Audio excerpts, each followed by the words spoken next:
Welcome back. I'm glad you're still with us here. Time now for the Kickstarter, and we are going to talk suspension of registration of Pentecostal churches. Now, last week the Attorney General issued a letter clarifying on the state of the policy proposal on registration of Pentecostal churches, where he advised that the NGO Bureau and the Uganda Registration Services Bureau sees the demand that Pentecostal churches that carry out only spiritual activities register under the NGO Act. That particular appeal pending further guidance from the head of state, President Yoweri Kaguta Museveni. And now, within that is a lot of issues. What is the intent? What is the state of affairs? But most importantly, what ought to be? This morning, we're joined by Simon Ssenyonga. He's a lawyer, and he'll be talking to us about not matters law, but relatedly, of course, at the end of the day, when it comes to legislative acts and bills, it all comes down to law. We're also joined by Felix Musumba. He's a pastor, just like the word sounds, in Uganda. Many thanks for joining us, gentlemen. We are expecting Martin Ssempa, also a pastor, to join us a little bit later, so that we can have a comprehensive discussion and be able to move matters forward. First and foremost, how are we? We are awesome. Awesome. Blessed and highly favored. I knew. Men of God. It's a beautiful morning, and it's always a pleasure to join in on contributing to the national conversation. No doubt. Now we come to this conversation on the backdrop of tension, tugs of war, a pulling of ropes here and there with regard to the status of Pentecostal churches. Let me begin with Simon. Yes. I want to understand, from your point of view, what are the matters of contention that brought us to the point where the Attorney General asks the NGO Bureau to halt that registration process within the status of that has been running for Pentecostal churches? I think for me it's mainly two things. Number one, it is the question of who wrote to the Attorney General, because when you look at that letter, it has specific people it is addressed to. That's right. And that is Bishop Luere and Pastor Robert Kayanja. Now, the viewer and you yourself should understand that, first of all, there is a misrepresentation in that letter, because as it stands right now, Bishop Luere is not the head, the overseer. Yeah. So there is a misguided addressee in that letter.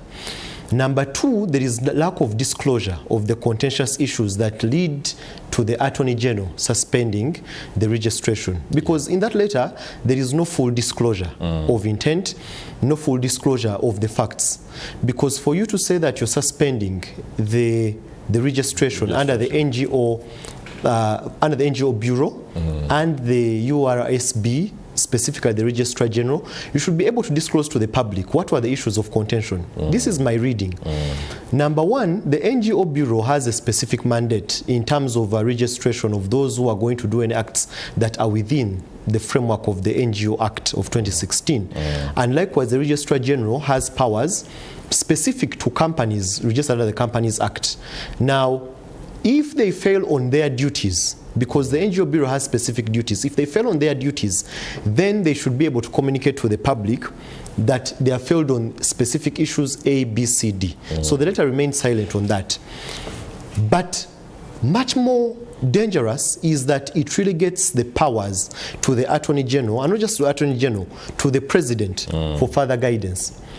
There is nothing as dangerous as relegating the freedom of worship, which is protected under Article 29 of the Constitution, to be given presidential, literally presidential appeal and control. So what we have been dealing with in the past few years was the question of the upcoming religious policy. The end game of this letter is to justify actually the religious policy. Because if you say the NGO Bureau has failed, the Registrar General has failed, then you want to create an alternative power base. And that alternative power base can only be seen in what was being perpetrated under the religious policy to create what was called a religious board that would have supervisory powers, control powers over all religious affairs in the country, from the national to the local level.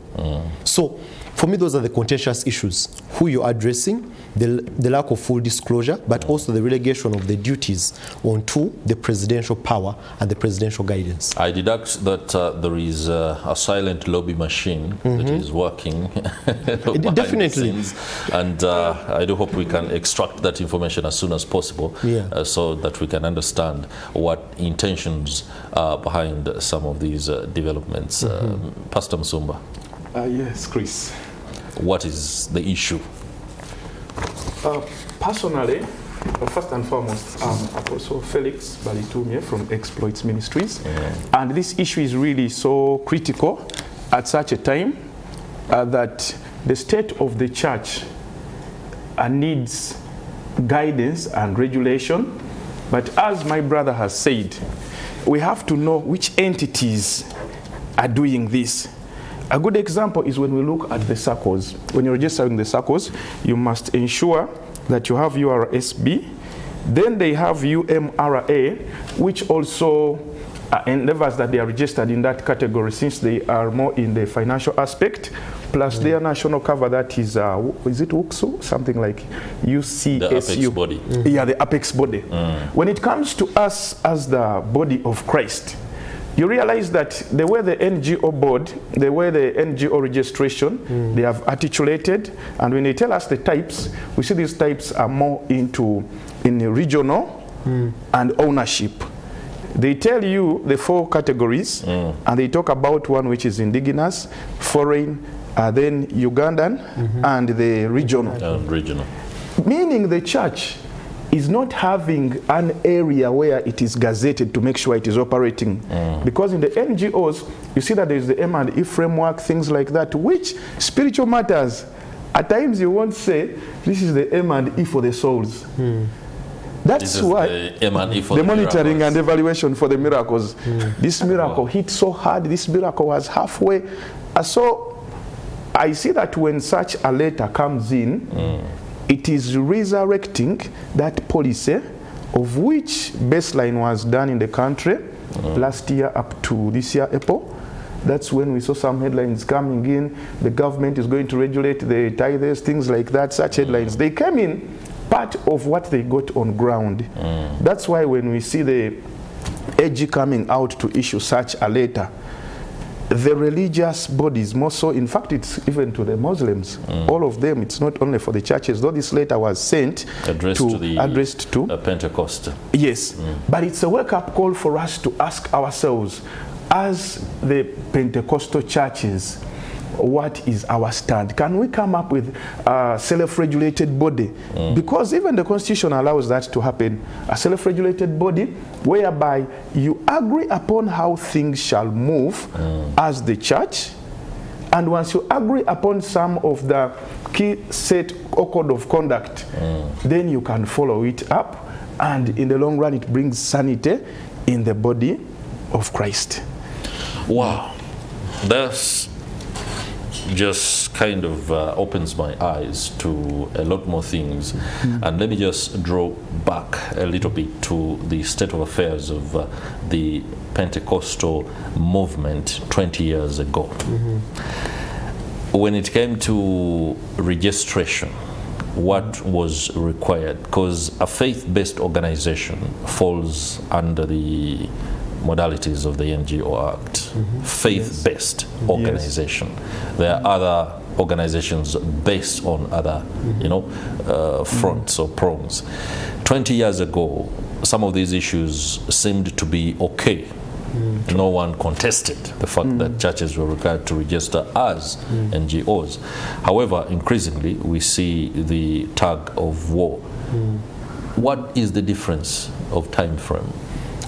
I think for me the first thing that needs to be appreciated is that there is sufficient legislative provision for for the operationalization of any faith-based organization. Okay. If you're doing any activities which fall within the premise of the NGO world, then by virtue of those activities, you're bound by the NGO Act. If you're doing anything within companies limited by guarantee, you're limited, you are under those precincts. Now, you should also appreciate that for the traditional churches, their operationalization was mainly in the Trustees Incorporation Act and registration under the Ministry of Housing and Urban Development. That's where, because basically traditional institutions, traditional churches were founded on ownership of land, and that is why they use that kind of legislation. But number two, it's for you to appreciate the timing, because what has changed? The timing. 20 years ago, and right now 2025, you need to appreciate again the politics of the day that is happening. This is not an issue that you can detach from the politics, and I'll just show you the trajectories. Okay. This debate always comes up in the year 2015 ahead of the 2016 elections, in the year 2017 ahead of the 2021 elections, in the year 2018 ahead of 2021 elections, and then specifically in the year 2025, where we are right now, ahead of the 2026 elections. You will read into the undertones of that is the creation of different power centers. Why do I say that? Again, you go back to the people who are being addressed in this letter. None of them is the outright representation or leader of the Pentecostal churches. So they represent specific constituents, but those constituents are not the overall representation of the Pentecostals. That is right. Yes. But also number two, the debate around the institutionalization and the weaponization of religious institutions ahead of the elections. Because when you read into the political trajectory, it's always that, number one, let us create a divide and rule kind of thing, or a carrot and stick kind of situation. So in 2018, a big meeting was held in Lugogo by one of the people who are being addressed in that letter, with a mandate of lobbying for the pastors before the head of state. Now, it is not, again, without, you can't skip your eyes over that the same people are coming into question ahead of the same time, without full disclosure of the issue. So the issue here is not about the technicalities, but rather about the timing and the political trajectory. But also number two, the perpetrators of the religious policy have kept on saying that the main attack is on the registration of Pentecostal churches. They keep on saying that your registration is not sufficient under the existent legal framework. Therefore, we should create an alternative base. Now, that letter is going to justify their what my brothers called a baseline study, though I doubt that was actually ever an authentic baseline study. Number one, the people who are consulted are not known. Number two, there is a dispute on those who are consulted. When you read the draft religious policy and the executive summary of the Minister of Ethics and Integrity, Rose Lydia Akelo, she says in the year 2018, in the year 2023, that they had done 20 consultative meetings. I want to draw your attention that before that letter, on the 20th of June, 2025, the Interreligious Council came out outrightly and deassociated itself from any consultations and any pre-validation meetings by the Ministry of Ethics and Integrity. This is the Interreligious Council bringing together the various... We are not associating ourselves with anything to do with the limitation of the freedom of worship as being done by the Ministry of Ethics and Integrity. Now, the politics in between that you must see is that the Ministry of Ethics and Integrity has lost a major constituency, which is the Interreligious Council. Yeah, that's true. Now, definitely, there has to be an alternative move. So we have made arguments before that there is a deliberate move to make religious institutions a public body that is subject to the supervisory power of the government. Now, what that letter does is that it is going to justify the arguments of the perpetrators of this policy. And then they will say, look here, even the Attorney General is saying we should regulate the religious institutions. And that definitely puts our freedom of worship under full governmental power and supervision, which is dangerous and is inconsistent. And I will tell you as a lawyer, it's inconsistent with the provisions of the law under Article 29 and under Article 43 and under Article 7 of the Constitution. So my reading into that letter is the high politicization and the weaponization of religious institutions ahead of the electoral year. Wow. Interesting stuff there. That also speaks of the fact that within the Pentecostal movement itself, the politics is unavoidable. You see, when you say about the politics being unavoidable, indeed, because you see, like the way it's a huge undertone. Yes, there is the where the letter is being addressed to the two. Bishop Joshua, seeing the other entity. So you realize that somebody else who is not incorporated in that will say, but we've not been addressed to. However much somewhere it is cited that the Pentecostal body or the Pentecostal churches, we need to understand it clearly. Going back to the question you asked of the 20 years back and right now where we are, we have the parachurch organizations. What? Parachurch. Parachurch. Whereby these operate to offer the social services, but it's not a church, but an organization that is operating and offering services to the society or to the community, implying that I can fully cluster it as an NGO.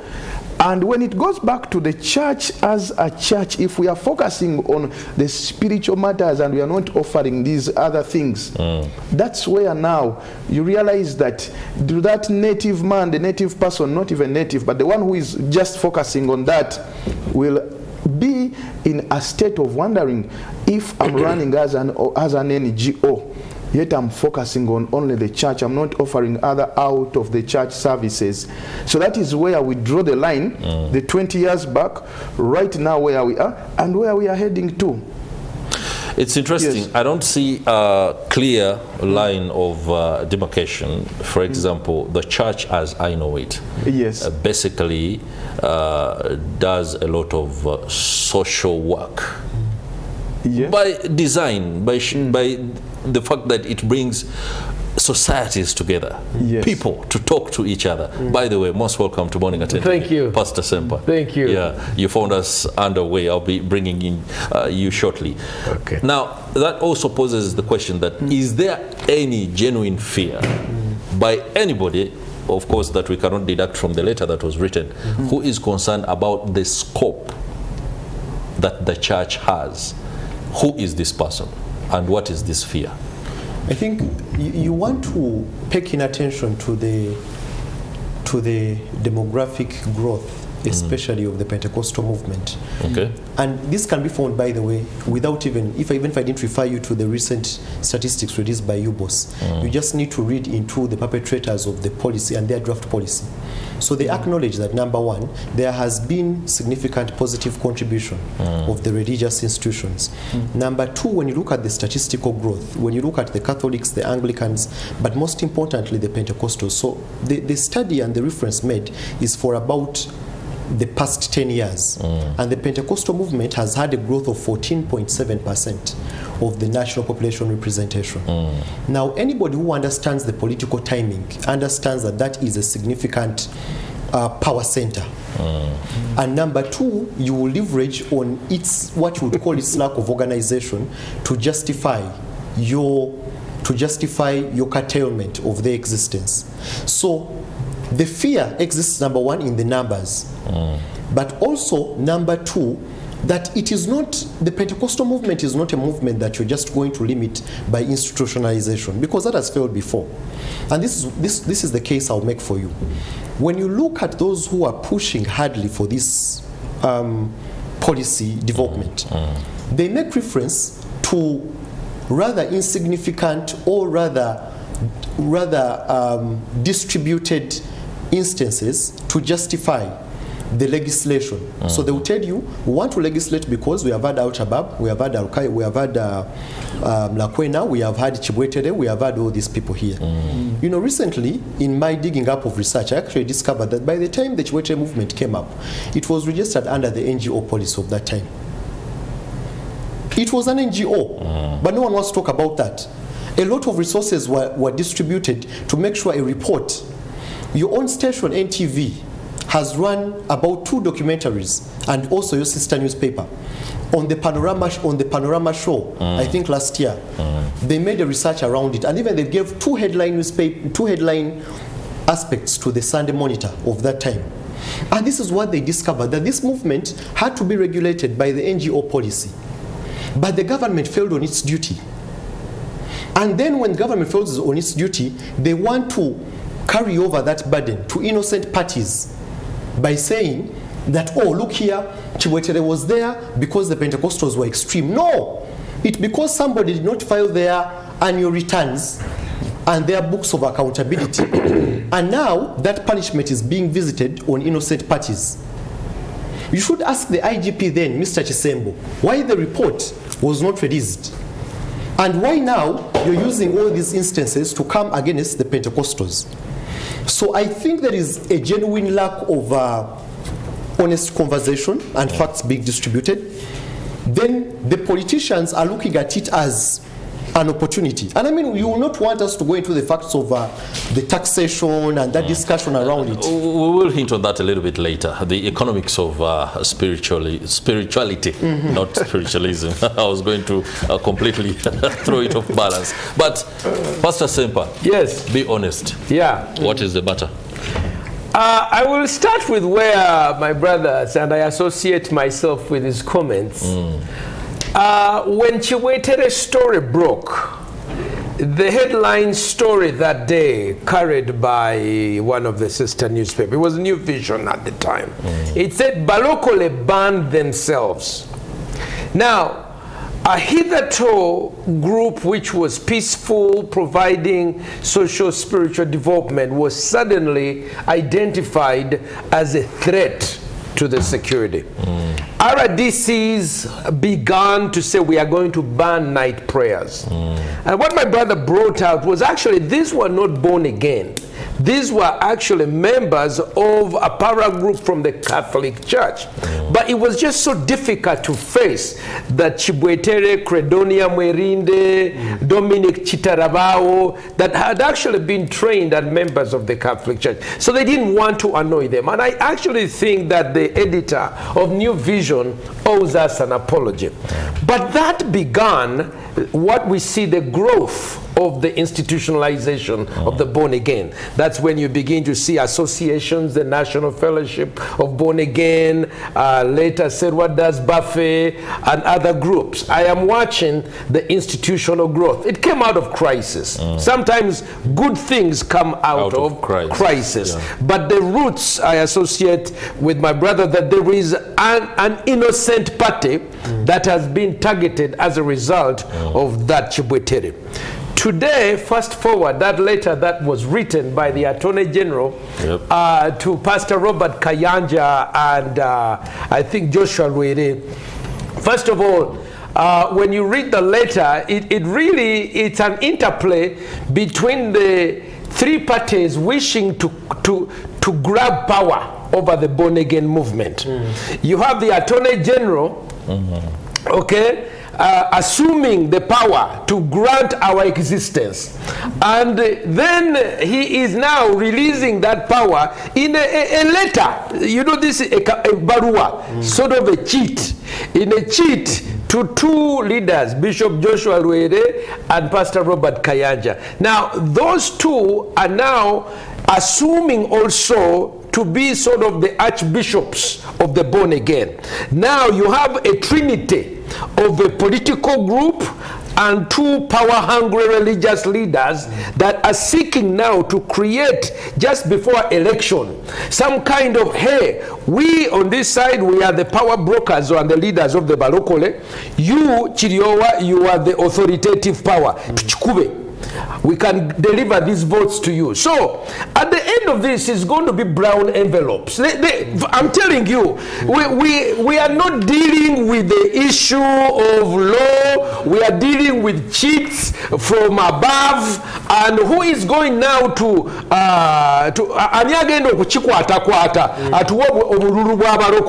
now Joshua Lwere, who's my good friend, Pastor Robert Kayanja, we've battled a bit ideologically before, but they are not the principal leaders. In In fact, if you were to look at who are the umbrella leaders of the born-again movement, you have Pastor Chaze of Kope, you have Bishop Odongo. What is Kope? That is Confederacy of Pentecostals and Evangelicals. That's a confederacy. You have Bishop Odongo, who is leading the National Fellowship of Born-Again Churches.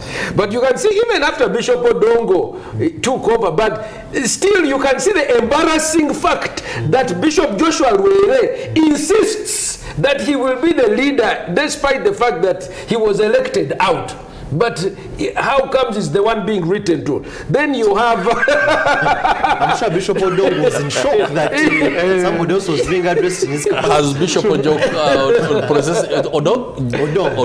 has he protested the... why he hasn't received the letter? But there is a hijacking of authoritative power. Then we have Bishop Simon Peter Emiao. He is the leader of Evangelical Fellowship of Uganda, or AFU, which also includes PAG, Pentecostal Assemblies of God. Who am I forgetting? Is Bishop Chiganda of National Pastors Platform. Bishop Chiganda, National Pastors Platform.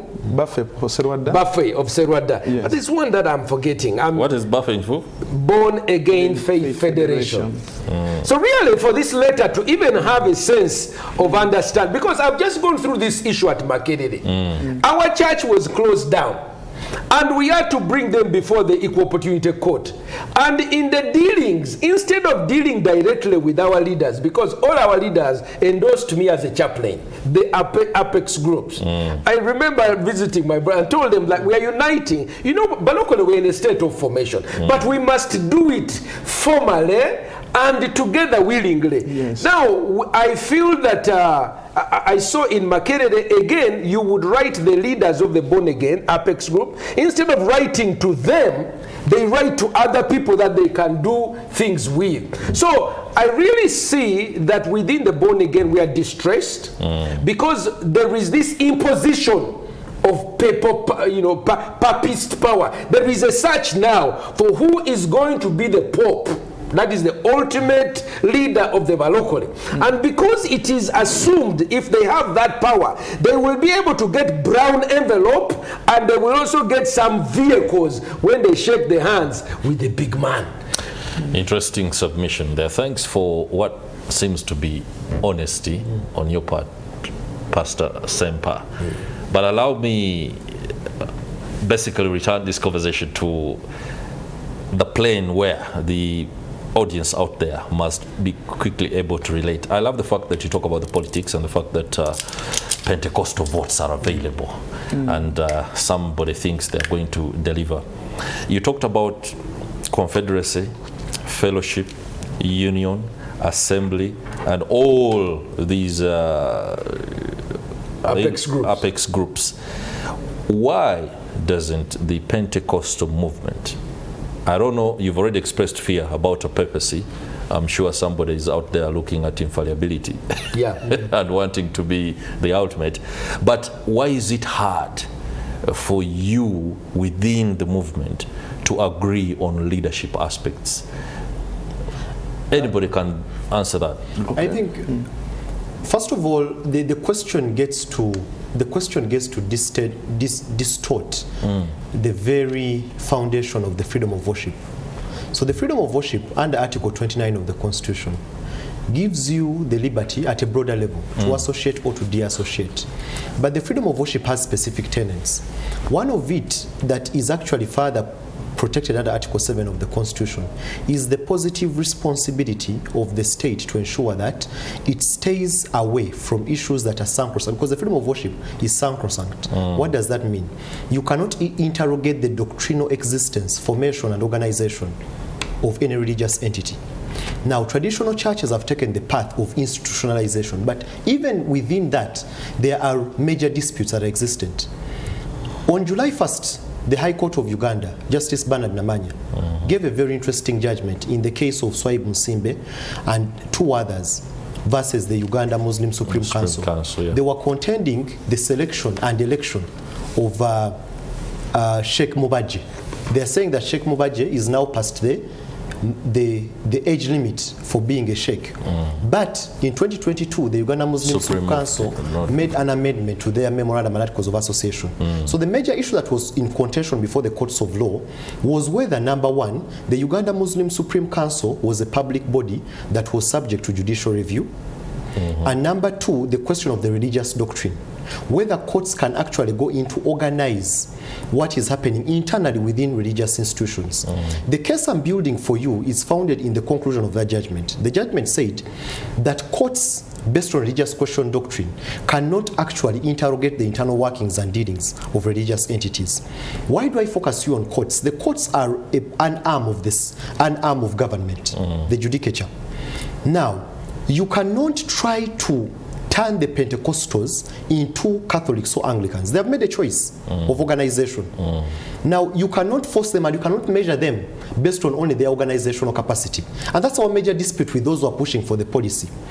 Don't try to impose a regulatory mandate that actually discriminates and says, oh, if you're not organized this way, then there is no way we can recognize you. Recognition of my existence as per my freedom of worship has nothing to do with your coercion of me to actually organize myself in a certain way which will give me recognition. Why? Already by virtue of my registration under the Companies Act, I have subjected myself under the public regulatory framework, and therefore that alone is satisfactory enough. If I've chosen the NGO path, that alone is satisfactory. You don't have to coerce me to organize myself. Those are issues that Pastor Ssempa has suffered.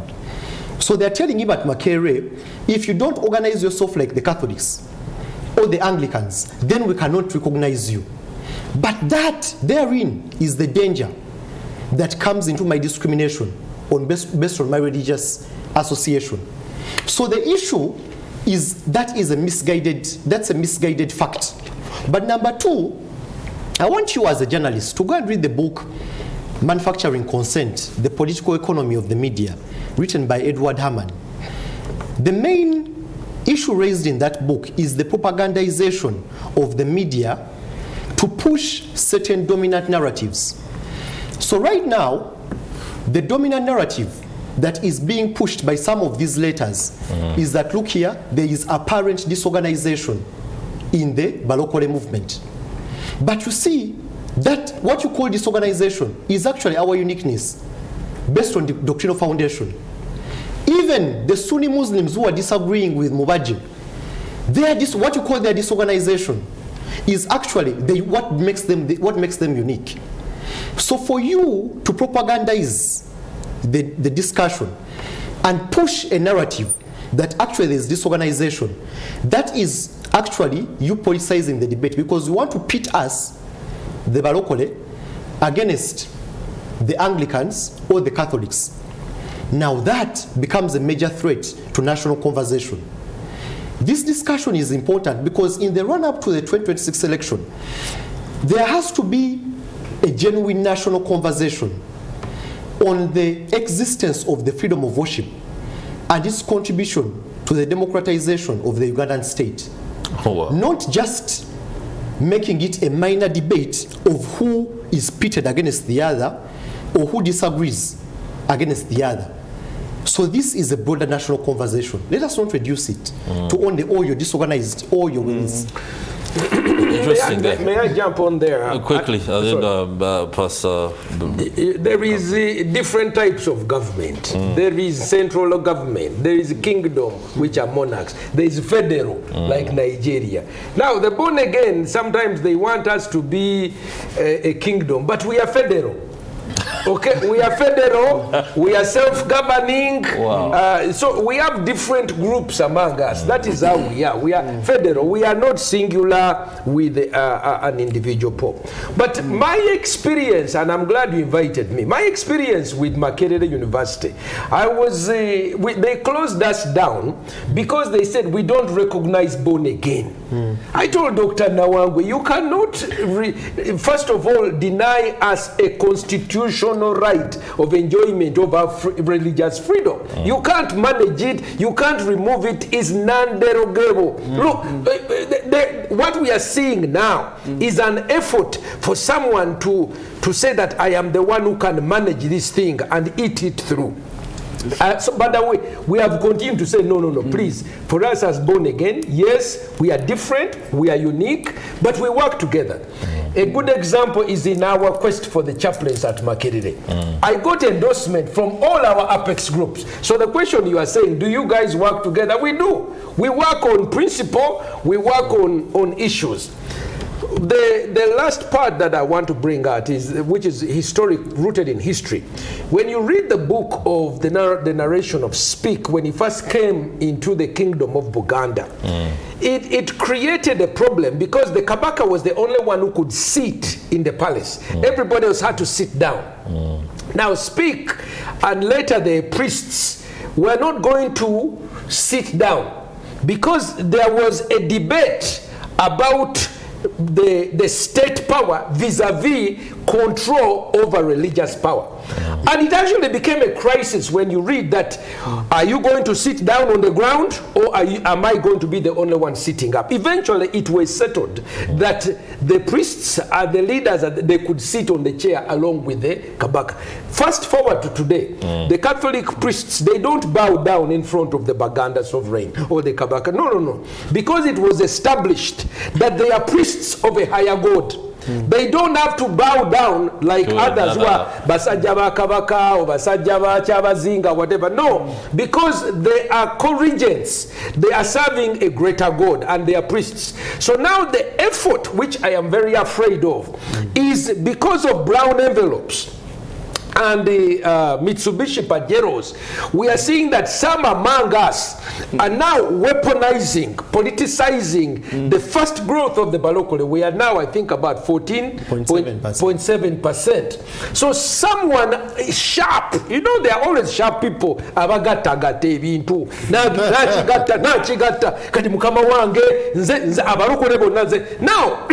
but if you actually also look into this letter is a Chiwani. Allow me to say this. This letter is an absolute Chiwani.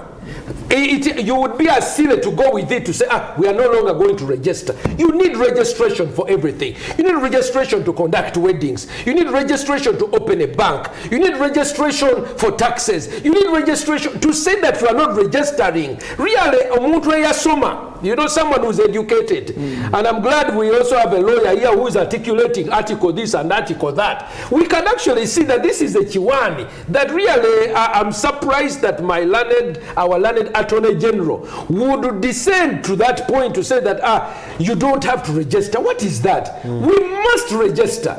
But the question is, who is now going to be the broker? What we are seeing now emerging is Pastor Kayanja is emerging as a broker. You know, broker Wamataka. And the Bishop Joshua is emerging as a broker.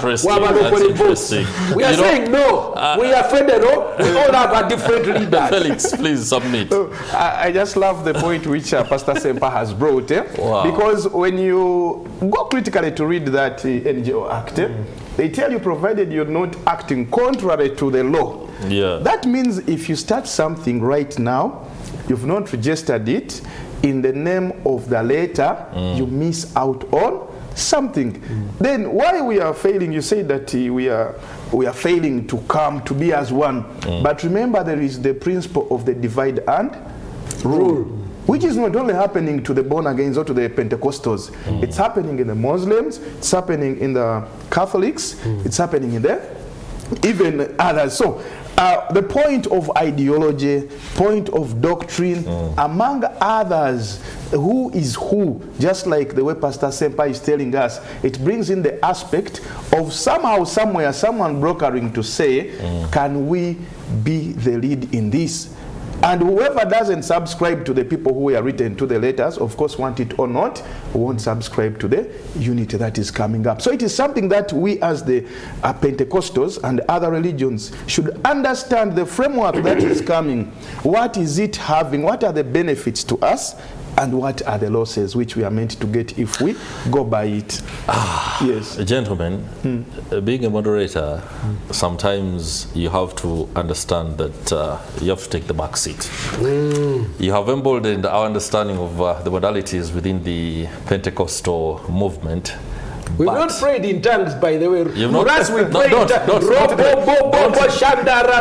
You need to, we are different. Anglicans don't pray in tongues, Catholics don't. For us, we shanda.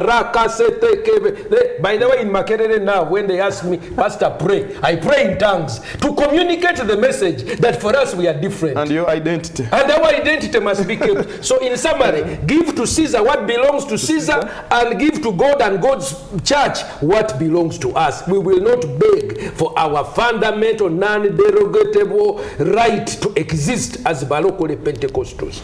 Martin Ssempa, Felix Musumba, and Simon Ssenyonga, many thanks. There is, I must have gotten something wrong. Bali what? Balitumie, that is the name, no doubt. Many thanks for coming through on the Kickstarter. I hope this conversation can gain more traction on the social media platforms, and then you can be able to enlighten, especially those who might be struggling with the politics of the day. Every time the political question takes over, I find my own incursions into understanding some of the things a little bit nullified. But anyway, 2026 is coming up.